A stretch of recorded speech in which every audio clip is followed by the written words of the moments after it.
তো ইতিমধ্যে আমরা মেন রোড ছেড়ে মানে এখন লোকাল রাস্তায় চলে এসেছি, গ্রামের ভিতর দিয়ে এখন আমরা যাচ্ছি।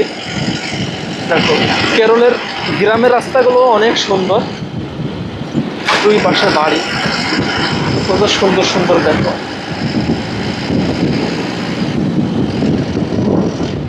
সত্যি কেরলটা খুব সুন্দর। দক্ষিণ ভারতের মধ্যে যদি একটা রাজ্য থেকে দেখে তাহলে কেরল। একদম বাগানের ভেতর ভেতর সব বাড়ি ঘর।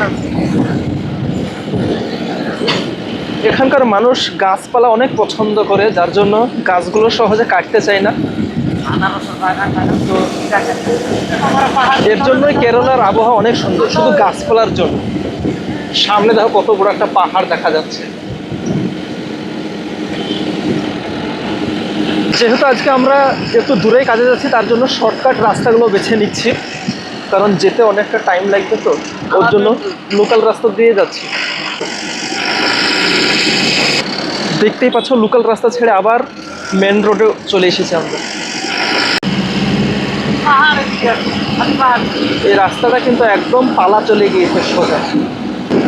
এই রাস্তাটা যত দূর গিয়েছে সামনের দিকে, মানে পাহাড়ের উপর এভাবে উঠতেই থাকবো আমরা সোজা। আর এই রাস্তাগুলো টার্নিংগুলো কিন্তু অনেক বেশ আঁকা বাঁকা রাস্তা, খুব সাবধানে ধরবা কিন্তু গাড়ির লোহাগুলো, মানে অনেকটা টার্নিং এই রাস্তা।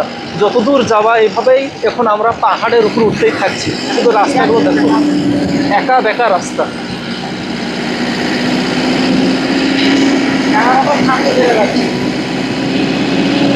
রাস্তার ভিউগুলো দেখো কত সুন্দর।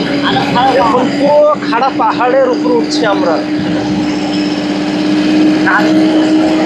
কত ঢালু দেখো।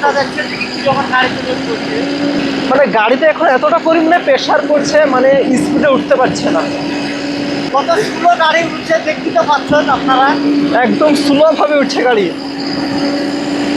আর দেখো এই যে একটা বাড়ি দেখা যাচ্ছে, পুরো পাথরের গাঁথনি, রাস্তার সাইডে বড় বড় পাথরের পাহাড়। দেখো পাথর কেটে রাস্তাটা করা হয়।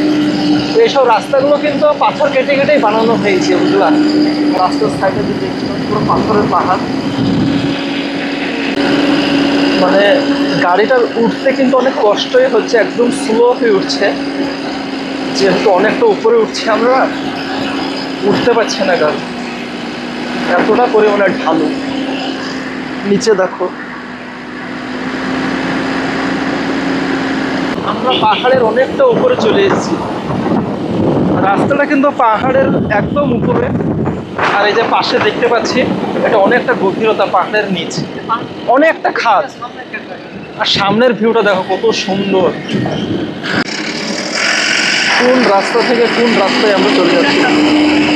এখানে একটা কিসের স্ট্যাচু দেখতে পাচ্ছি, দেখো ঈগল পাখি একটা সাপ শিকার করেছে। দেখো ওয়াও, কত সুন্দর।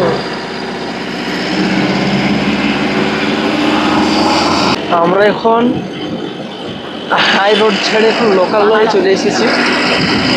এটা পুরো একটা জঙ্গলের ভেতর দিয়ে রাস্তা। এই রাস্তায় সুপারি বাগান, নারকেল বাগান, আনারস বাগান সবই দেখতে পাওয়া যাচ্ছে।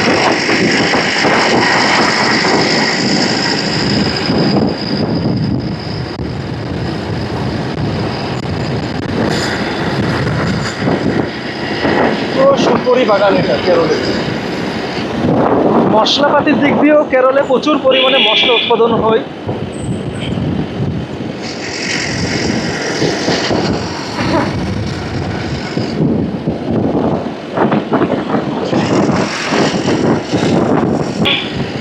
সামনে দেখতে পাচ্ছ আর একটা কত বড় পাহাড় দেখা যাচ্ছে। মানে আজকে জার্নিটা করতে অনেক সুন্দর লাগছে সকাল সকাল। এরকম তো সব সময় আমরা দেখতে পাই না, কোনোদিন হয়তো কাজের ক্ষেত্রে দেখা হয় সব।